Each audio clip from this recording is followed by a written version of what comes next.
안녕하세요, 쇼킹TV의 톰슨입니다. 지난 미스터 크롤에 대한 이야기를 끝내며 말씀드렸던 어떤 범죄자에 대해서 이어가고자 합니다. 1973년부터 3년 동안 동료 경찰로서 같이 일했던 페럴 워드 씨는 그에게 넌 너무 똑똑하니까 해군에서 경찰하지 말고 FBI로 갔었어야 해 라고 했었습니다. 시간이 많이 지난 오늘날 그를 검은 양이었다고 얘기했습니다. 미국에서 검은 양이라고 하면 우리나라 말로 쉽게 이해시켜드리면 왕따 같은 의미라고 할 수 있을 것 같습니다. 검은 양이라는 별명의 그는 2018년 4월 13건의 살인 혐의로 체포되었으며 검찰이 구속 기소합니다. 본명이 조셉 제임스 디앤젤로인 그는 약 40년 가까이 미제로 남았던 골든 스테이트 킬러입니다. 참고로 말씀드리자면 검찰에선 수많은 살인과 50여 건의 강간 혐의, 다수의 가정집 절도 혐의도 주장하고 있습니다. 이렇게나 많은 혐의가 있으므로 여러분들이 최대한 헷갈리지 않도록 잘 설명드리도록 하겠습니다. 그리고 지난 영상 마지막에서 말씀드렸던 미스터 크롤과 어떤 점이 동일한지, 왜 동일 인물이라고 추측을 하고 있는지에 대해 근거만 말씀드리겠습니다. 판단은 여러분들께서 하시면 됩니다. 그에 앞서 골든 스테이트 킬러에 대해 설명을 먼저 드리겠습니다. 앞으로 말씀드릴 내용들은 경찰, 검찰 조사 후 공개된 내용과 주변 인물의 진술을 바탕으로 정리 작성한 것입니다. 번역 과정에서 최대한 변질시키지 않고 내용 그대로를 전해드리도록 노력하겠습니다. 조셉 제임스 디안젤로는 1945년 11월 8일 미국의 뉴욕에서 태어납니다. 3살 위의 누나 1명과 3살 어린 여동생, 4살 어린 남동생이 있었습니다. 1955년 디안젤로의 가족 말에 따르면 10살 때 집 근처의 빈 창고 건물에서 7살 여동생과 놀다가 2명의 공군 군인에게 여동생이 강간당하는 것을 눈앞에서 목격했다고 합니다. 1961년에서 1963년에는 캘리포니아에 있는 폴섬 고등학교에 다닙니다. 1964년 6월 GED를 받고 고등학교를 졸업합니다. 1964년 9월 해군에 입대합니다. 1964년 10월에서 12월 해군 훈련을 받습니다. 1965년에서 1967년 6월 미군 전투함 캔버라에서 근무합니다.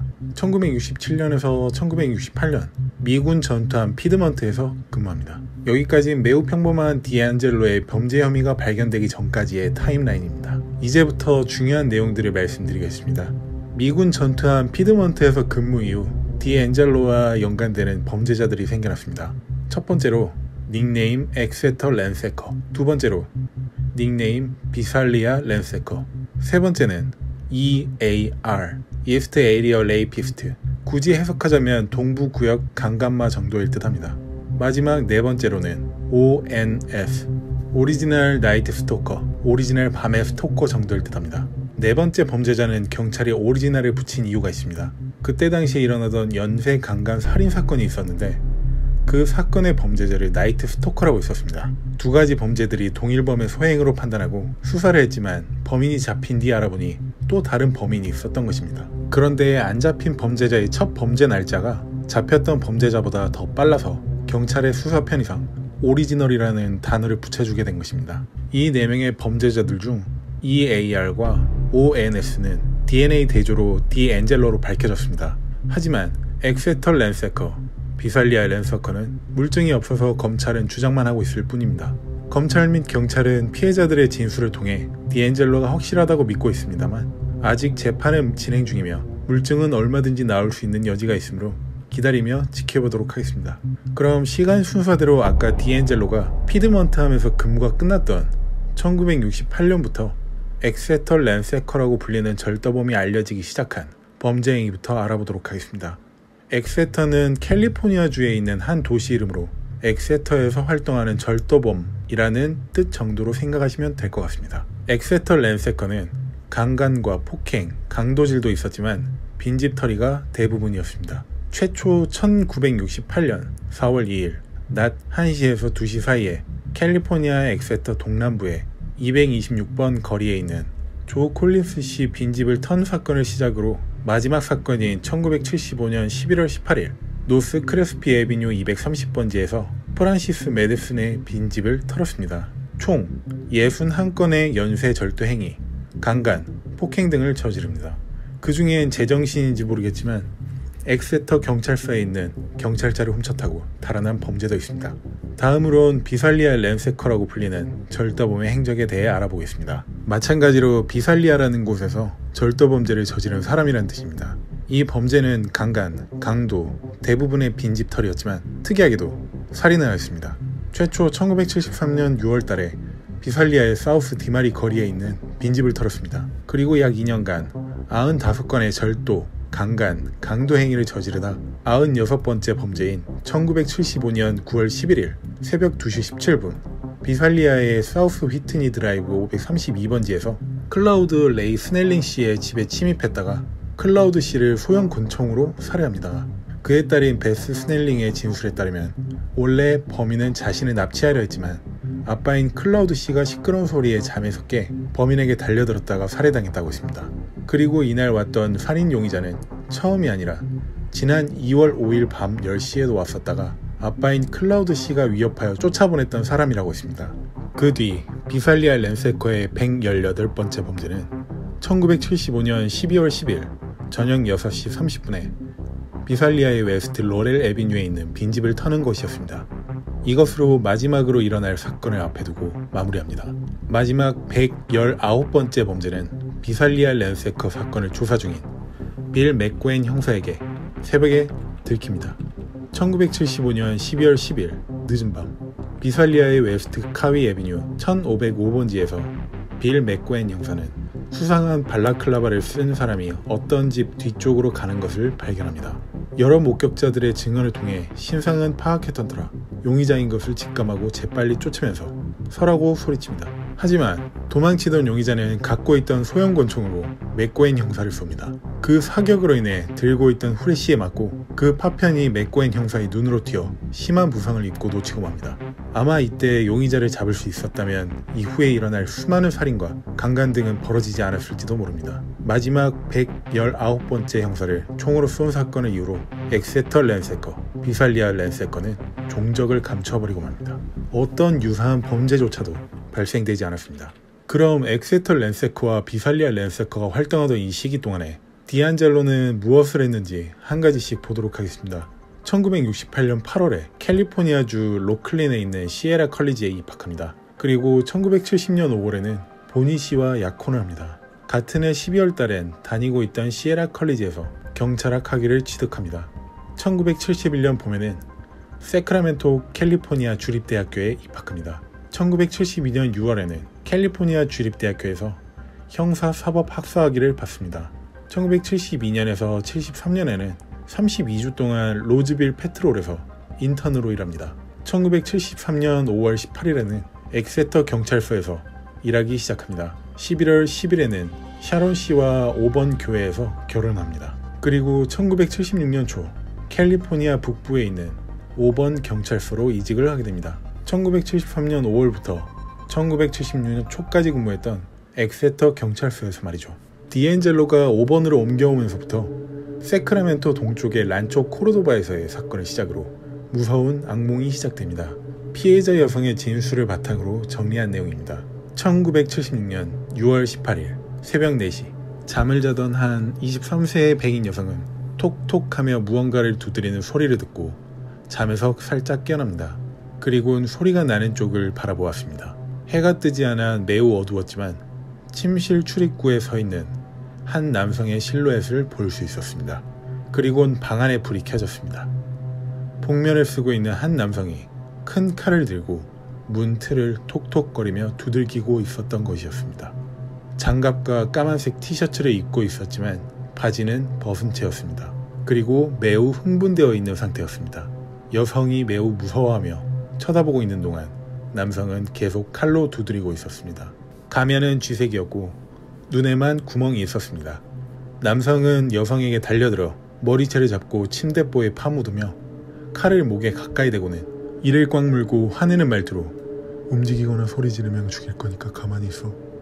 난 단순히 너와 하고 싶을 뿐이니까 라고 했습니다. 그리고 옷을 벗으라고 명령했습니다. 옷을 벗는 동안 남성은 방 안을 돌아다니며 무언가를 찾기 시작했습니다. 착용하고 있던 생리대를 발견하곤 여성에게 스스로 벗어놓으라고 했습니다. 다 벗고 나니 엎드리라고 하곤 로프를 사용하여 손목을 묶었고 방 안에서 찾은 전을 사용하여 그 위에 또 묶었습니다. 그리고 다시 똑바로 누우라고 하곤 성폭행을 하였습니다. 그 뒤에 남성은 침대 시트를 사용하여 자신의 성기를 닫고는 바닥에 내버렸습니다. 남성은 돈이 있는지를 물었고 여성이 대답하려 했으나 바로 입 다물어! 라곤 소리를 질렀습니다. 그 뒤 헤어드라이어에 달려있는 전기선과 여성의 브래지어 끈을 사용하여 발목을 묶어놓습니다. 내가 집 밖을 나가기 전까지 움직이거나 소리 지르지 마. 안 그러면 죽일 테니까. 라고 하곤 집을 돌아다니기 시작했는데 부엌에 있는 서랍을 뒤지면서 작은 속삭임으로 대화하는 듯한 것을 들었다고 합니다. 두 명이 대화하는 듯한 내용이었고 갑자기 닥치라고 했잖아! 라는 말을 마지막으로 속삭이던 대화는 끝이 났고 그때부터 집안은 조용해졌습니다. 꽤 오랫동안 조용했고 여성은 손목과 발목에 묶여있던 것을 풀고는 조심스레 출입문 쪽으로 가보았습니다. 출입문은 잘 닫혀 있었습니다. 그리고 뒷문으로 가보니 문의 경첩이 볼트가 풀린 채로 활짝 열려 있었습니다. 바로 신고를 하려고 부엌에 있는 전화기로 뛰어갔지만 전화선이 끊어진 채로 있었습니다. 남성이 전화선을 끊고 간 것이죠. 그래서 아버지의 침실에 전화기로 가보니 그 옷은 멀쩡했습니다. 바로 신고를 하고 경찰이 방문하였습니다. 여성의 진술로 경찰은 용의자의 모습을 정리하였습니다. 첫 번째, 쥐색의 마스크를 착용. 두 번째, 키는 5피트 9인치 정도. 세 번째, 비정상적으로 매우 작은 성기. 네 번째, 발라클라바 아래로 살짝 삐져나온 어두운색 머리카락. 다섯 번째, 어두운색 장갑. 여섯 번째, 목소리는 일부러 이 악물고 변조시켜내서 확실치 않음. 그리고 집안과 집 주변을 수색한 경찰은 특이한 점들을 발견할 수 있었습니다. 정말 구석구석 샅샅이 집안을 뒤진 흔적과 피해자의 지갑은 뒤뜰의 잔디밭에 내용물이 다 흩뿌려진 채 버려져 있었습니다. 그리고 전봇대 위에 있던 전화선 관리함에선 칼로 자르려다가 철선이라 실패하고 자르던 자국만 나 있는 것을 확인했습니다. 전화선 관리함에 달려있던 나무 손잡이는 이 여성의 뒤뜰에 떨어져 있는 것으로 용의자가 했던 것이라 추정한 것입니다. 거실 테이블 위에는 두 개의 수건이 놓여져 있었고 비어있는 존슨즈 베이비 오일병이 두 개 있었습니다. 아마 범인은 오일을 준비해와서 온몸에 바르곤 범죄를 저지른 것으로 추정했습니다. 이 피해 여성은 보험 설계사로서 아버지와 함께 살고 있었습니다. 그리고 아버지는 근처 매더필드에 주둔한 공군기지에서 일하다 은퇴한 공군 군무원이었습니다. 혹시 초반에 말씀드렸던 디앤젤로가 10살 때 7살 여동생이 2명의 공군에게 성폭행을 당한 것을 눈앞에서 목격했다고 말씀드린 거 기억나시나요? 이곳에서 약 50건의 강간을 벌였는데 공군 관련 직업을 갖고 있는 많은 사람들이 지내는 곳이었습니다. 전문가들은 디앤젤로가 트라우마가 있었던 것이 아닌가 하고 추측하기도 했었습니다. 본론으로 돌아와서 다음 사건은 1976년 7월 17일 카마이클 말보로웨이 4700번지에서 일어났습니다. 7월 16일 저녁에 여느 날과 같이 15세와 16세의 자매는 집에서 TV를 보고 있었습니다. 오후 10시까지 보고는 잠들기 전에 흉흉한 소식들 때문에 추가로 설치했던 자물쇠를 다시 한 번 더 잘 잠긴 것을 확인한 뒤 잠에 들었습니다. 그리고 17일 새벽 2시 15세의 여성은 어떤 남성이 입을 막아 잠에서 깼습니다. 남자는 이를 악물고 화난 목소리로 말했습니다. 조용히 해. 난 칼을 가지고 있고 조용히 하지 않으면 죽여버리겠어.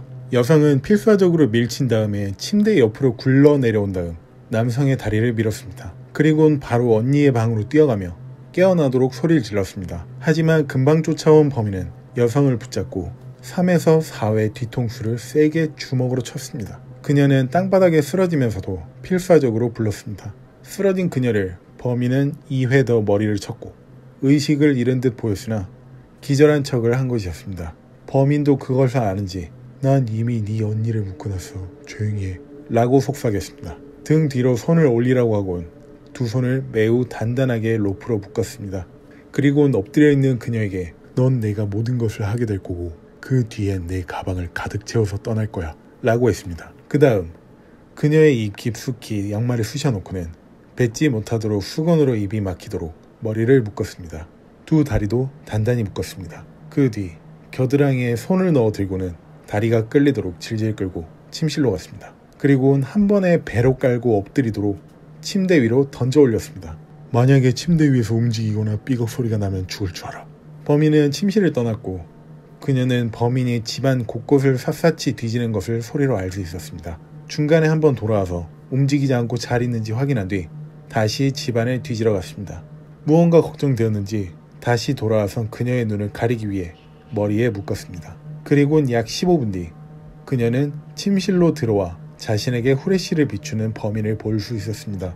수건이 얇았던 탓에 어두운 곳에서 밝은 빛은 확인이 가능했었다고 합니다. 그리고 범인은 그녀의 위로 올라탔습니다.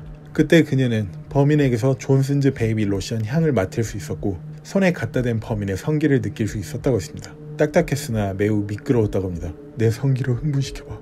그녀는 어떻게든 노력했으나 손이 뒤로 묶여있어 힘들었습니다. 범인은 그녀의 귀에 입을 가까이 대곤 혹시 섹스해본 적 있어? 그녀는 고개를 절레절레 흔들었습니다. 그러자 범인은 다리를 묶었던 끈을 풀곤 팬티를 내리고 약 2분간 강간하였습니다. 2분 뒤 다시 발목을 단단히 묶었고 돈을 내놓으라고 요구하기 시작했습니다. 그녀는 $6가 있는 옷장을 고개로 가리켰고 범인은 옷장의 서랍을 다 꺼내서 던지며 $6를 챙겼습니다.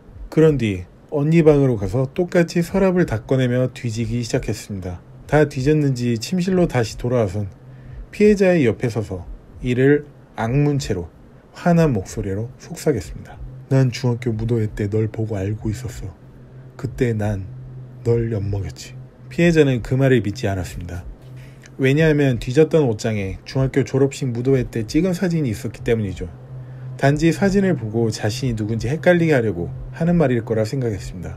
범인은 다시 피해자의 위에 올라탔고 이번엔 머리를 피해자의 발 쪽으로 한 뒤 올라갔습니다. 그런 뒤 아까처럼 성기를 손에 대곤 성기로 날 흥분시켜봐. 그렇게 해주니 너무 좋아. 난 네 몸이 너무 좋아. 라고 말하며 느끼기 시작했습니다. 그리고 몇 분 후 일어나서 뒤돌아 올라탔으며 다시 강간을 했습니다. 그 뒤엔 집안을 또 돌아다니며 뒤지기 시작했습니다. 얼마 뒤엔 다시 강간을 하고 이 과정을 4번 반복했습니다. 피해자는 총 4회의 강간을 당했고 범인은 침대 시트를 사용하여 여성의 다리 사이와 자신의 그곳을 최대한 깨끗하게 닦아냈습니다. 그 뒤 범인은 옆에 서서 의사 처방약은 어딨어? 라고 물었습니다. 피해자의 아버지가 의사라는 사실을 알고 있었거나 집안을 뒤지며 알아낸 듯 하였습니다. 하지만 피해자는 약이 어디 있는지 전혀 몰랐기 때문에 고개를 절레절레 흔들었고 범인은 매우 화가 난 듯이 숨을 거칠게 내쉬기 시작했습니다. 여기서 말하는 의사 처방약은 마약류를 말합니다. 그런 뒤 방을 나갔고 여성은 약 3분 동안 움직이지 않고 가만히 귀를 기울이고 있었으나 매우 조용해진 집안을 파악하곤 묶여있던 끈들과 수건을 풀었습니다. 그때 파악한 시간으론 최초 발생 이후 2시간 30분이 지난 새벽 4시 30분이었습니다. 비틀거리며 언니 방으로 가선 묶여있던 끈을 풀어주고 경찰에 신고했습니다. 피해자가 경찰에게 진술한 내용 중 위에서 말한 것들을 제외하고 첫 번째, 성기가 비정상적으로 매우 작았다. 두 번째, 바지를 벗거나 입는 소리를 듣지는 못했다. 세 번째, 누런색 발라클라바 아래에 여러가지 색상이 있는 스타킹을 뒤집어 쓰고 있었다. 네 번째, 부모님은 3일 동안 교회를 통해 여행을 떠나 있는 상태였다. 키는 5피트 9인치에서 10인치 정도이다. EAR, 이스트 에이리어 레이피스트가 저질렀던 두 번째 강간 범죄였습니다.